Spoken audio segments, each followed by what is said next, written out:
पति आ जाए, उसका पति आ जाए, अब वो पत्नी क्या करे बताओ? तो भोजन खिला रही वो खिलाना बंद कर दे या फिर असली पति को गले से लगा ले? बताओ, सोचो परिचय जी, बताओ। बोलिए, पत्र धर्म नष्ट होता है क्योंकि जल में वरुण देव का वास होता है, उसी जल में तुम निवस्त्र होके नहाती हो।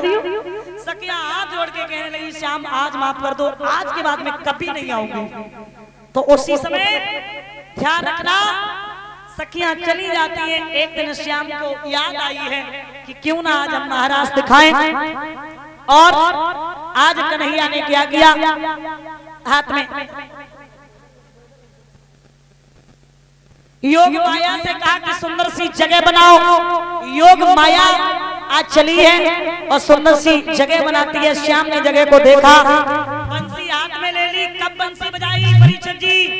रात के 12 बजे, रात के 12 बजे शरद की पूर्णिमा पे। और साथ ही साथ एक बात और बता दे, भगवान कन्हैया ने सखियों के चीर चुराए। भगवान की उम्र कितनी थी जब भगवान कन्हैया ने सखियों के चीर चुराए? तो कन्हैया की उम्र थी मात्र 6 वर्ष। कितनी? 6 वर्ष। अब एक बात बताओ, भगवान को अगर भगवान समझे तो समर्थ कौन है? दोष गुसाई। भगवान सामर्थ्यवान है, गोपियां जीव है, वस्त्र अविद्या है, भगवान ब्रह्म है। देखिए महाराज, हमारे और तुम्हारे बीच में यहाँ एक काला पर्दा डाल दिया जाए तो आप हमें देख पाएंगे? नहीं देख पाएंगे, और आपको हम नहीं देख पाएंगे। तो किसी के चीर नहीं चुराए, वो ही जो काला पर्दा था वो पर्दा हटाया है। इधर बंसी बजाई, बंसी की धुन जैसे ही सखियों ने सुनी, उसी समय क्या हुआ है, सखियां श्रृंगार बनाने लगी। श्रृंगार बनाना भूल गई, ऐसी बजाई गई। अरे प्यारे गजब कर दिया, ऐसी बजाई गई मुरलिया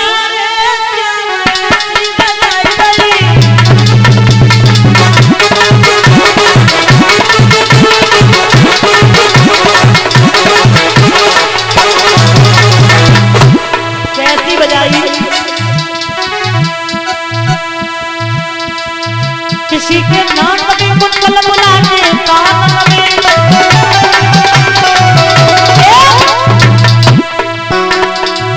काऊ के होते श्रीमान पिष्ट गया फिर में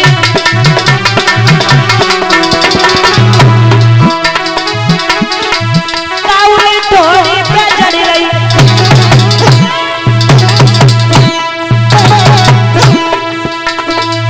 काऊ ने थोड़ी पे चढ़ रही।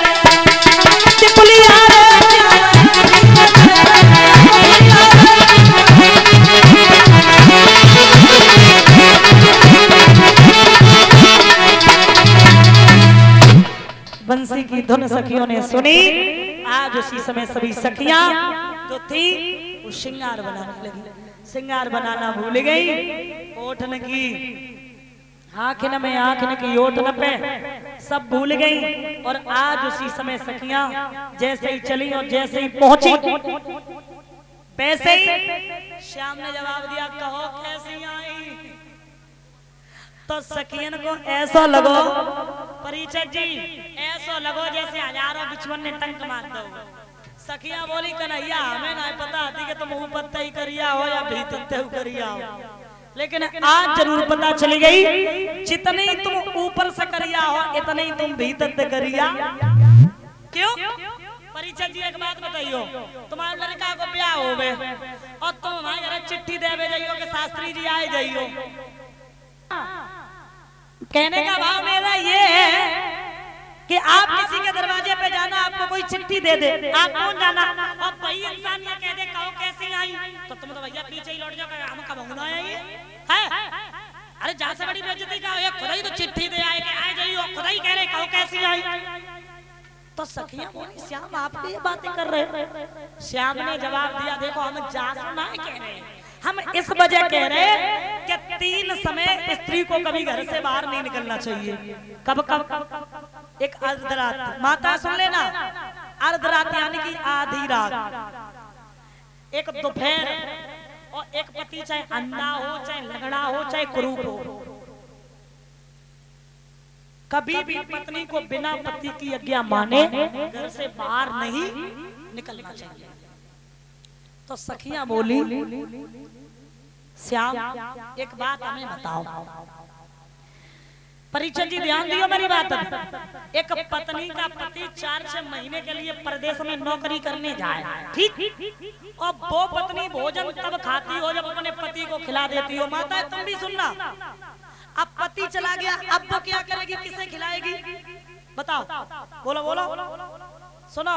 आप लोग करवा चौथ व्रत रखती हो, आपके पति घर पे नहीं होते, आप क्या करती हो फिर? वीडियो कॉलिंग करती हैं, फोटो धरती, सोई करियो। तो कहने का मतलब ये है मेरा कि जिस पत्नी का पति 4-4 महीने के लिए प्रदेश में नौकरी करने के लिए चला जाए और वो पत्नी भोजन तब करती हो अपने पति को खिला देती हो, अब क्या करेगी वो? अब वो मिट्टी का पति उसने बना लिया, या तस्वीर रख ली भोजन खिला रही, और तस्वीर को भोजन बोलो माता, कोई बोलेगा बोलो, कछू तो कहो परीक्षण जी, वैसे कहो क्या करें, सुन लेने का कह रहे सामने, मतलब जो आ गया तो परीक्षण जी एक बार जोरदार तालियां बजा दो परीक्षण जी। जब असली आ गया तो नकली की कोई जरूरत नहीं है। तो सखियों ने यही बात कही कि आप तो पतियों के बड़े पति हो, आप 3 लोग के अधिकारी हो, क्या मैं आपके लिए नहीं आ सकती थी? भगवान कन्हैया बोले, देवी जी हमारे तुम जीती, तुम भीतर चलो। सखियां अंदर पहुंची, इधर मैया पार्वती श्रृंगार बनाए रही, और जैसे ही भोले